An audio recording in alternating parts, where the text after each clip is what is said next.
atau dibantu sama bangsa jin. Makanya punten kalau ada yang di luar sana disebutnya anak indigo. Indigo itu kalau dia lagi pergi, kalau di rumah anak IndiHome dia namanya ya. Maka sama mohon maaf ya, itu bukan kelebihan, dia sedang diganggu oleh bangsa jin.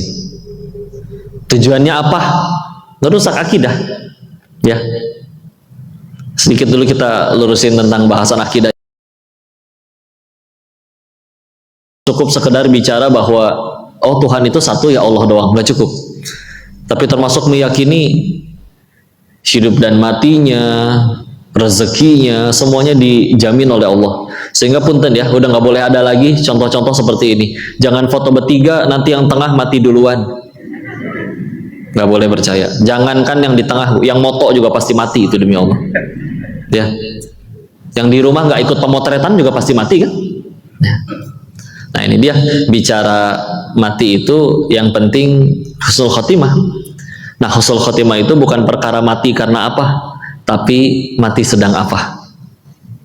Jadi kalau misalnya, kok matinya karena COVID, wah kasihan, sedang apa? Sedang sujud tadi rakaat terakhir, aman.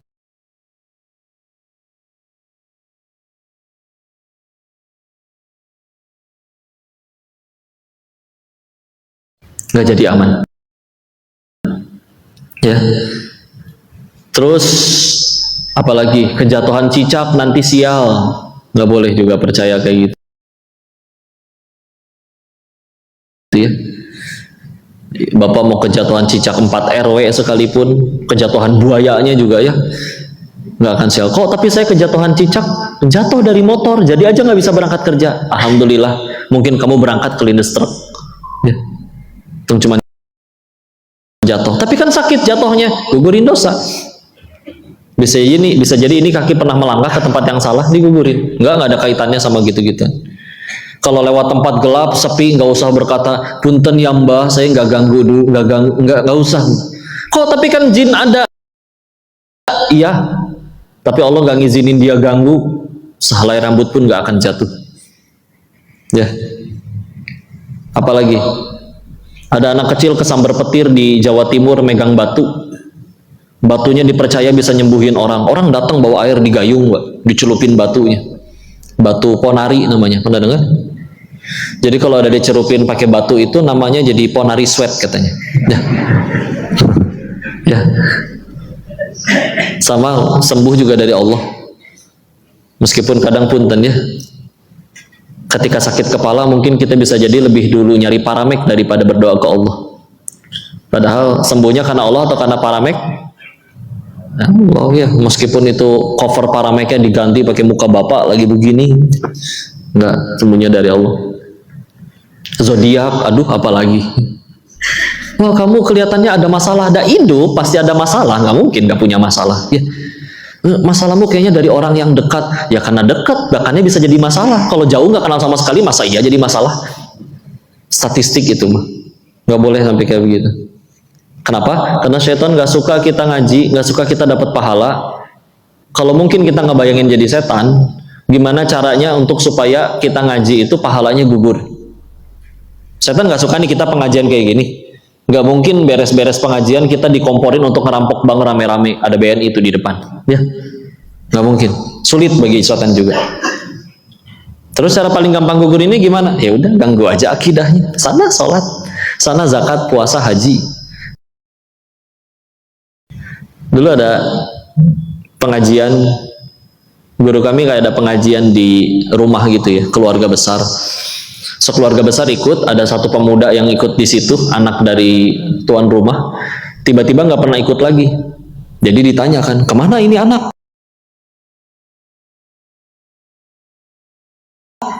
Ada alam kubur atau alam barzakh namanya. Kalau dia soleh dia lagi nikmatin sambil nunggu nanti hari kiamat. Kalau tidak soleh dia lagi ripuh bertanggung jawab atas kelakuannya selagi di dunia. Gak bisa dia balik lagi nyariin mana tangan saya, mana handphone saya, nggak ada ceritanya. Tapi siapa yang masuk itu kok dia tahu segala hal tentang si kakek, logatnya berubah, suaranya berubah. Jadi manusia itu begitu terlahir tidak hanya didampingi oleh malaikat pencatat amal, tapi ada juga dari golongan bangsa jin, disebutnya qarin. Nah ya, dalam bahasa Arab qarin itu sebetulnya juga berarti sahabat. Ada 14 kata minimal untuk sahabat di dalam bahasa Arab, ya rafiq, sohib, ya sodiq. Kayak di Indonesia juga banyak ya, sahabat, teman, kolega, besti, ya. Orang Hokian nanti bilang hopeng gitu ya. Nah, itu ada berdasarkan tingkat kedekatannya ya. Qarin adalah tingkatan yang paling dekat, karena sedekat-dekatnya orang sama orang, contoh suami istri nggak mungkin 24 jam bersama, betul ya. Qarin 24 jam dari dia lahir sampai meninggal ikut nempel. Makanya tahu pasti segala hal tentang orang itu. Nah, jin, wa ma khalaqatul jinna wal insa illa liya'budun, surat 51 ayat 56 Az-Zariyat. Kita diciptakan, berikut juga jin, untuk beribadah. Kayak manusia, ada yang nggak beribadah juga kan, nggak taat. Maka jin juga ada yang taat, ada yang tidak taat. Kalau dia tidak taat, orangnya yang diikutin meninggal, nggak bisa ngasih was-was lagi ke orang yang dia dampingi, ya udah, keluarganya aja. Keluarga tersebut yang tadinya kalau ada masalah ambil wudhu, sujud, sholat, sekarang kalau ada masalah nunggu si anak kesurupan, siapa tahu nanti ada jawabannya dari dia. Rusak tidak akidahnya? Itu dia. Nanti kan kalau udah sholatnya, udah sholat, udah zakat, udah puasa, udah haji, tapi meyakini kepada selain Allah, atau rusak. Ya. Maka bayangkan kalau misalkan ada orang yang istilahnya tadi bisa terbang. Gimana cara bedain karomah sama diganggu jin? Kalau karomah datang dari ketakwaan yang luar biasa. Dan bahkan kadang orangnya nggak tahu dia punya karomah. Kalau tahu pun nggak akan caper diunjukin ke orang-orang, karena dia tahu dia hamba Allah, takut ditunjukin orang malah jadi ngarepnya ke dia, nggak kepada Tuhannya. Dan juga tidak bisa dilatih. Tiba-tiba ada satu kejadian yang luar biasa, bahkan dia tidak menyangka, giliran ditunjukin di hadapan orang malah jadi bisa nggak bisa tuh di hadapan Allah. Ya. Tapi datangnya dari ketakwaan. Makanya kan sederhana, kalau ada orang yang, tapi kok dia beneran bisa ngeramal? Kok beneran dia bisa datengin hujan? Tapi punten ya, sholat enggak, atau bahkan auratnya terbuka kemana-mana, ya punten lah, dia lagi digangguin abang saja. Ya. Nah, tujuannya jelas supaya akhirnya tidak beriman kepada Allahnya. Sana silakan, mau sholat, zakat, puasa, haji, tapi selagi akhirnya akidah rusak kan repot. Balik lagi ke bicara tentang istiqomah, khairu min alfi karomah. Maka kalau ada orang yang tadi jelas-jelas misalkan bisa terbang, bisa menggandakan uang, bisa ngeramal, bisa apapun itu, kumpulkan 1000 kemampuan seperti itu, di hadapan Allah tetap masih lebih baik orang yang istiqomah daripada orang yang punya 1000 kemampuan luar biasa kayak begitu. Ya. Karena mati semua bakal, cita-cita semua pengen ke surga. Buat kesana cara paling gampangnya harus husnul khotimah. Kalau ditanya gimana cara paling mudah atau paling terjamin supaya wafatnya husnul khotimah, ya jawabannya satu memang, istiqomah. Supaya kapanpun dipanggil, kalau kita istiqomah dalam kebaikan, ya kapanpun dipanggil tes standby gitu. Ya. Kecuali udah dapat bocoran meninggal umur 63, jam 2 lewat 15 di lokasi mana, pas lagi ngapain, bisa standby ya. Boarding passnya udah keluar soalnya, cuman kan nggak tahu, ini dia nggak tahu, karena nggak tahu justru itu ya, jadi untuk yuk dijagain, mudah-mudahan standby aja ya. Istiqomah tuh harus berapa tahun kok? 60 tahun cukup nggak? Kalau setelah 60 tahun taat terus, setahun terakhir dalam hidupnya nggak taat lagi, ya nggak istiqomah. Setahun bisa nggak istiqomah? Bisa, asal berhentinya karena mati, bukan karena lain-lain. Dia beneran berhenti ibadahnya karena mati, ya. Ya udah, berarti istiqomah, ya. Gimana biar lebih mudah istiqomahnya? Nah ini dia. Ini sebetulnya salah satu cara ya kita ngaji kayak begini. Cuman, ngaji itu biasa yang bertambah 2. 1 nambah ilmu, 2 nambah yakin kepada Allahnya. Yang ilmu, kita tidak menafikan betapa pentingnya luar biasa ilmu dalam Islam, tapi insya Allah ilmu lebih mudah dicari. Karena kalian punya internet. Bahkan sekarang semua orang bisa berfatwa. Hukum sulam alis, cari langsung tahu. Hukum kalau misalkan hewan kurban terus kulitnya dimakan sama yang atau diambil sama yang ngejagal, itu bisa dicari semuanya, ya. Tapi kan yakin ini yang mahal. Karena bahkan pun yang sedang bermaksiat pun kalau ditanya hukumnya dia tahu hukumnya apa. Apakah para maling di negeri ini dia korupsi karena tidak tahu hukumnya korupsi apa? Tahu. Nggak mungkin dia ditangkap KPK. Bapak kenapa korupsi? Terus dia jawab, oh nyolong duit rakyat tuh nggak boleh. Nggak mungkin. Tahu pasti. Nggak mungkin orang selingkuh digerebek anak istrinya di hotel. Anak istrinya nangis, Bapak kenapa selingkuh Pak? Suaminya dengan polos menjawab, oh tidur sama istri tetangga tuh nggak boleh. Hayang nyamuk no ayahnya. Tahu dia.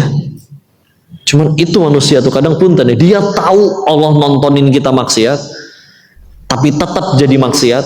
Sedangkan papasan sama tetangga bisa bikin dia nggak jadi maksiat. Selingkuhan udah di hotel, si pria ini mau masuk menemui selingkuhannya di atas. Ketemu tetangga di lobi. Pak, saya lihat istrinya di rumah, kok bapak di sini? Ayo mau ngapain? Mau ngasih surprise. Benih baik jadi suami teh. Saya pamit ya. Bisa di WA tuh selingkuhan. Kadang namanya diganti agen asuransi, paket COD, tukang galon. Apa weh terserah dia ya. Maaf aku nggak bisa ke atas. Ada tetangga. Makanya kadang kata guru kami yang jadi dosa itu bukan sekedar perzinahannya, tapi sekurang ajar itunya kita sama Allah. Kita tahu Allah tahu tetap jadi maksiat. Tetangga tahu, satu lagi bukan 1000 tetangga yang padahal surga kita nggak di mulut dia, bisa nggak jadi itu.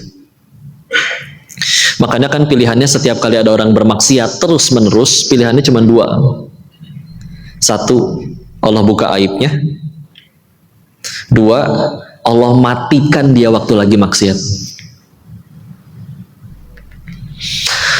Kenapa dibuka aibnya? Allah suka gitu mempermalukan hambanya? Enggak. Karena kadang ada hamba yang Tuhannya bukan Allah, tapi Tuhannya mulut orang. Dulu sempat ada di bioskop film Ipar Adalah Maut katanya. Ibu nonton tidak?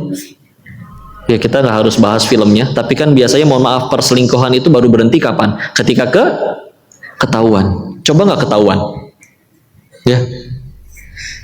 Nah ketika ketahuan, dihujat, dicaci. Contohlah artis selingkuh ketahuan, maka ya punten ya. Dia tahu Allah tahu, tapi masalahnya Tuhannya bukan Allah. Ketika netizen tahu, bisa berhenti itu maksiat. Ya. Malu mungkin ya. Ya alhamdulillah malu pun masih sebagian dari iman. Dihujat satu Indonesia, alhamdulillah itu juga pertolongan, karena hujatannya nggak ada yang sia-sia, itu lumayan DP gugurin dosa daripada maksiat terus tanpa pernah ketahuan, dibalasnya nanti semua setelah mati. Oh lebih ajib itu asli ya.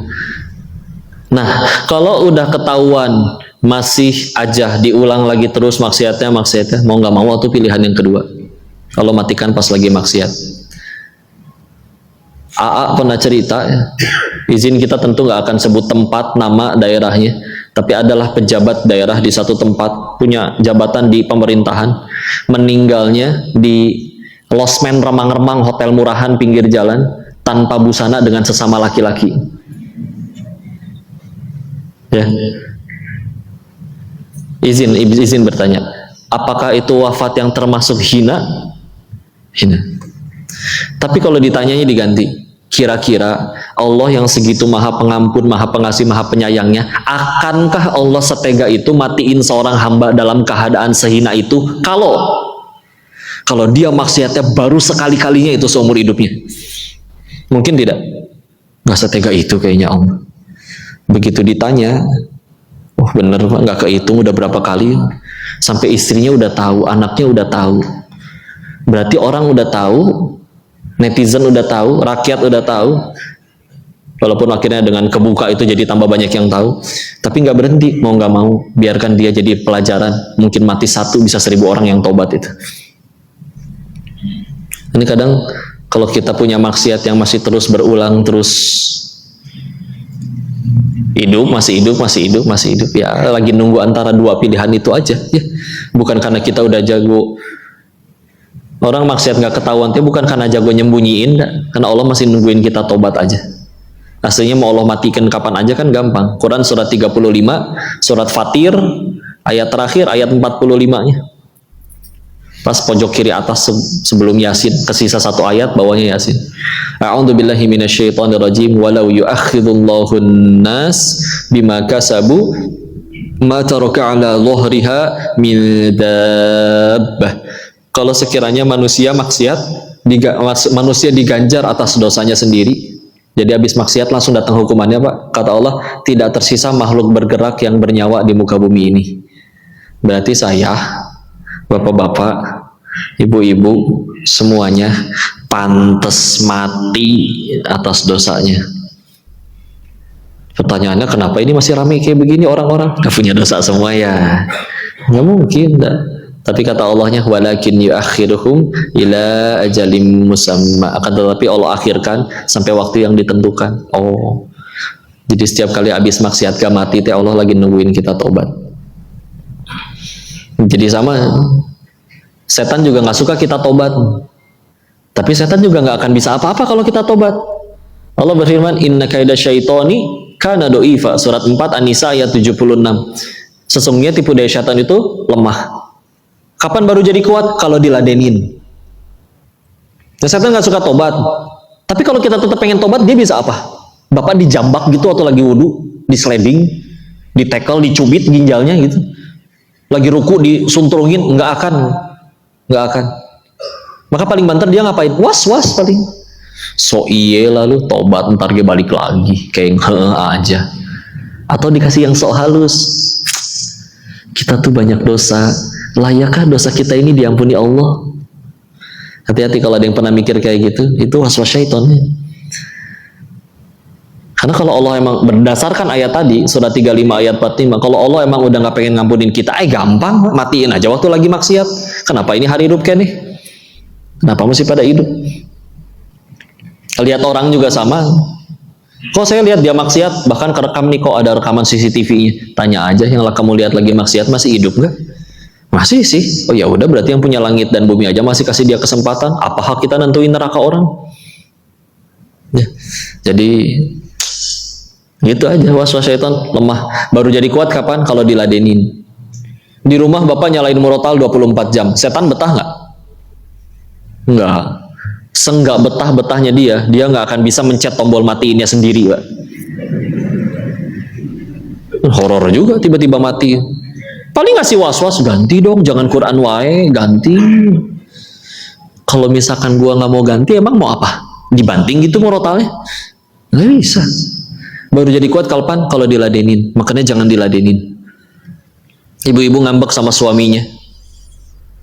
Bosen di rumah, reunian, ketemu mantan, wah repot ini. Ya, CLBK ya Bu ya.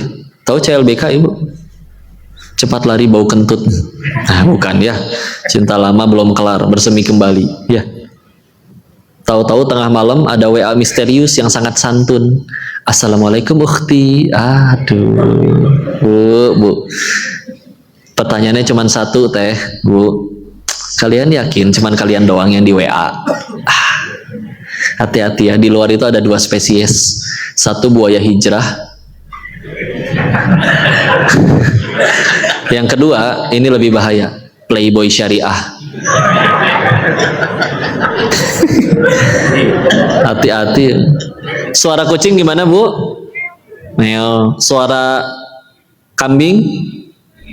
Suara bebek? Suara buaya?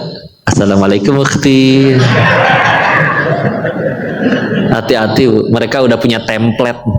Ketika salamnya dijawab, jangan heran jika mereka akan mengingatkan untuk bertahajud. Ya. Masya Allah, na'udzubillahin. Ya.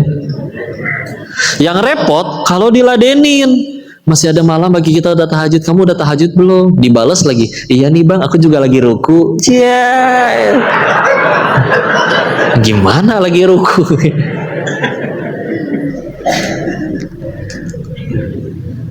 kalau diladenin lama-lama, kamu ada yang marah nggak kalau aku ngechat? Allah,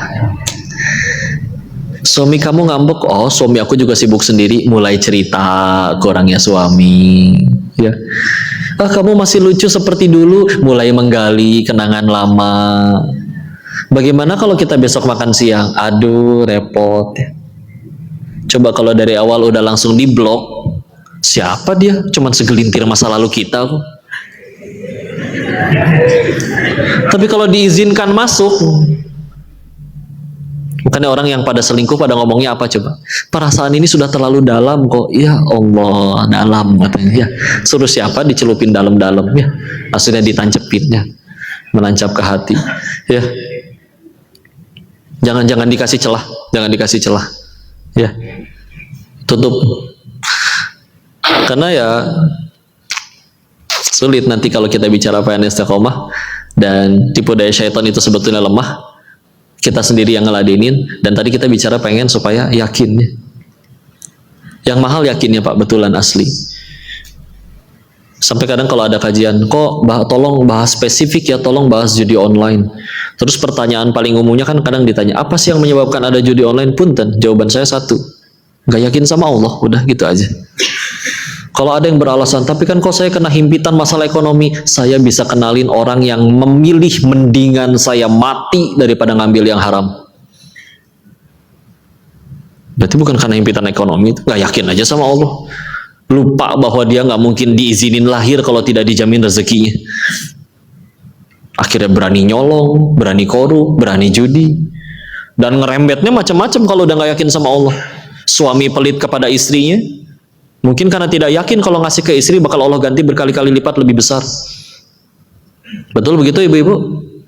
Mau direkam gak buat si bapak?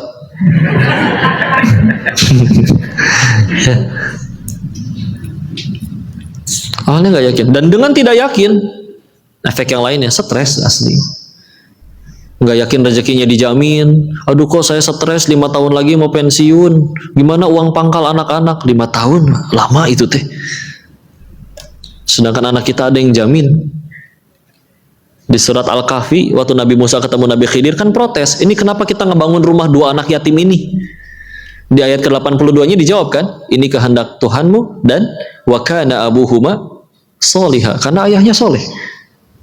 Kalau di tafsir Al-Azhar Buya Hamka, beliau lebih memilih menerjemahkannya karena orang tuanya yang soleh.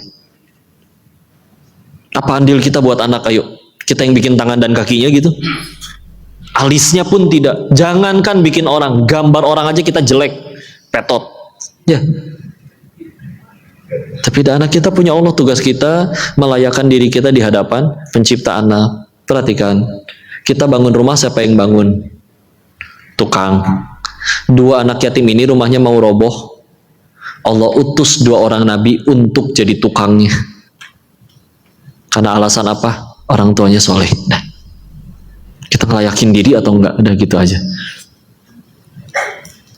Bahkan kalau kita baca tafsirnya, tidak diceritakan anaknya soleh. Bahkan ada riwayat tafsir yang menjelaskan bahwa yang soleh bukan ayahnya, tapi ayahnya punya ayah lagi, punya ayah lagi, punya ayah lagi, punya ayah lagi, 7 turunan. Uyutnya 7 turunan. Jadi kalau ada yang suka bercanda, kayaknya 7 turunan, mungkin dia habis baca tafsir ayat itu tuh. Jadi ketika kita udah ngelayakin diri, bismillah yuk. Saya kenal guru PAUD, gajinya sebulan 250.000 di dekat rumah mama saya. Dan dia anak yatim, tinggal di rumahnya berenam. Dia, ibunya, sama adik kandungnya 4. Cukup nggak 250.000 sebulan buat 6 orang? Gajinya memang cuma segitu. Walaupun kalau Allah pengen udah ngasih rezeki, makan mereka setiap hari. Iya sih, nggak bisa makan daging wagyu, tenderloin, improt, nggak bisa ya. Kadang nasi tempe, kadang nasi telur, cukup tapi hidup. Dan adik-adiknya sekolahnya gimana? Beasiswa semua karena hafiz Quran semua. Lingkungan saya hidup waktu di Thailand, bandar judi itu nggak masalah, duit nggak bisa kalah tuh dah. Tidur juga masuk duit. Kita bisa bayar guru dan sekolah termahal untuk anak-anaknya. Bahkan sampai ada yang bela-belain bangun sekolah sendiri buat anaknya. Beli tanah dulu, bayar arsitek dulu, walaupun akhirnya dikomersilkan. Ya. Tapi kalau Allah udah nggak ridho sama sumber duitnya, punten, Anaknya ada yang mati overdosis narkoba, ada yang nyolong dari bapaknya, ada yang LGBT anaknya, homo, ya. Mungkin dia lupa leluhurnya Adam dan Hawa, bukan Adam dan Asep. Maaf ya kalau ada yang namanya Pak Asep.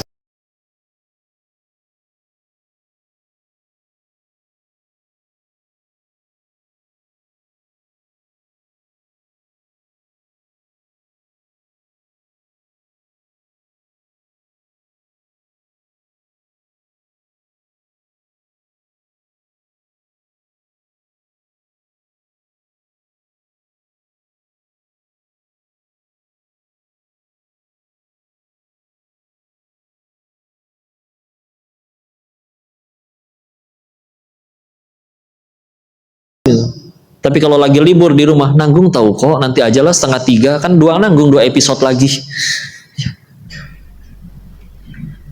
Ada aja dalihnya, kok sholat kan harus khusyuk, ini masalahnya bikin penasaran, kita tamatin dulu biar nggak penasaran.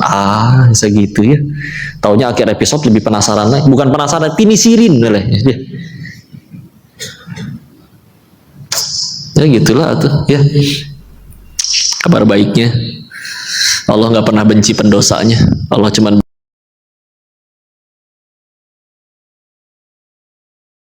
benci dosanya. Kalau yang dibenci pendosanya, habis duluan kita. Apalagi yang bicara banyak sekali dosanya. Ditutup aja sama Allah, diizinin ngaji di sini.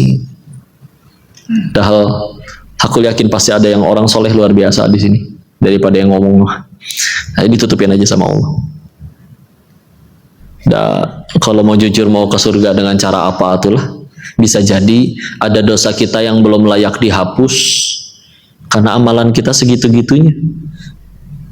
Sholat lupa rakaat wae, istighfar jarang, sedekah diirit-irit, etage zuhurnya 2:30, asarnya 5:30, subuhnya 9:30 kadang-kadang sekalian duha, kasihkan bola Liga Champion ya. Udah mah sholatnya segitu, kuliah kulhu wae deh. Sekalinya gantiin atau ina lebih pendek. Sekalinya sholatnya lama, ruku sujud rakaat ketiga lama, padahal lagi mikir abis ini tasyahud apa berdiri ya. Jadi imam lagi nggak enak. Itulah kita teh sholatnya masih gitu, ibadahnya gitu. Makanya tahu-tahu suka dikasih fasilitas sama Allah. Ada yang ngutang tapi galakannya yang ngutang. Teman kerja ada yang julid padahal habis dia tolong, habis kita tolong dianya. Udahlah, fasilitas itu mah. Bu, tahu Asiyah nggak? Asiyah, istrinya Firaun. Tahu?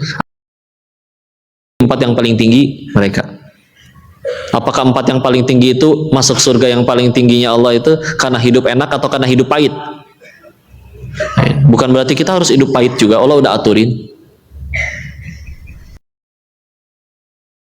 Allah udah aturin ya. Cuman ya begitulah ya Ibunda Asyah, Masya Allah. Istilahnya punten ya, kalau mikirnya kita mah beliau tuh mantan ratu. Kalau misalkan cerai gitu ya, udah ceraiin aja si Firaun.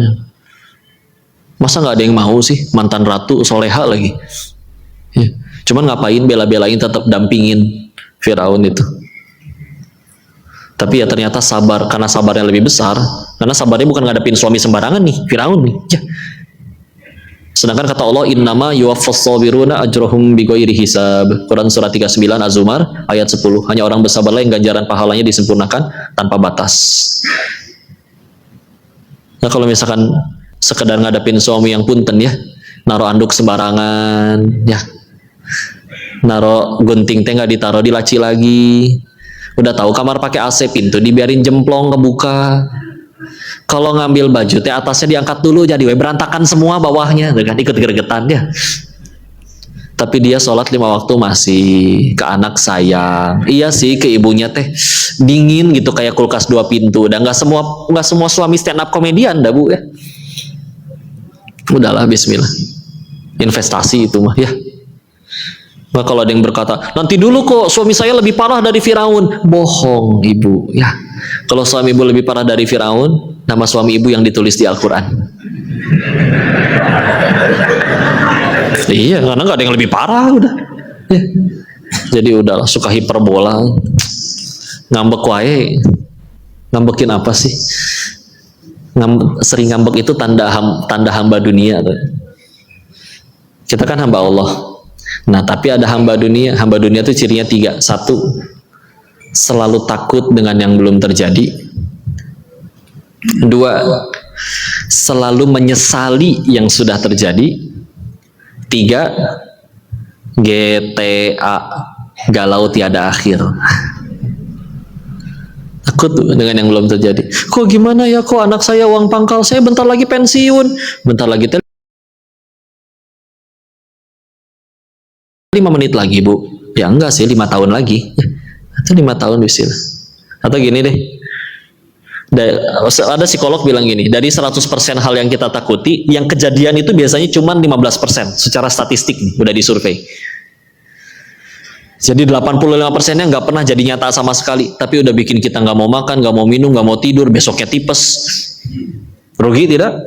Rugi. Ini contoh ya. Ibu saya boleh tanya, boleh? Punten ya, di sini mohon maaf, ada tidak janda yang ditinggal wafat oleh suaminya? Ada? Ada? Ada? Nah, alhamdulillah. Bukan alhamdulillah sih, maaf ya. Dan saya nanya kayak gitu bukan pengen nafkahin ya, maaf ya. Enggak, maksudnya gini, suka ditanya kan? AA juga suka nanya. Ditinggalnya sudah berapa waktu bu, berapa tahun? Ada yang jawab 3 tahun, ada yang lebih lama. Sejauh ini rekornya saya nemunya yang 30 tahun. Maka kan suka ditanya, bu, ibu 30 tahun terakhir ini hidup? Napak sih kok, berarti hidup kene. Oh iya, oke. Ibu, kapan terakhir makan bu? 30 tahun yang lalu? Enggak, tadi pagi makan. 30 tahun terakhir ditinggal suami, ibu makan setiap hari?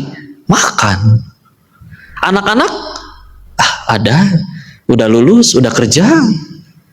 Uang pangkalnya gimana bu? Ada bismillah.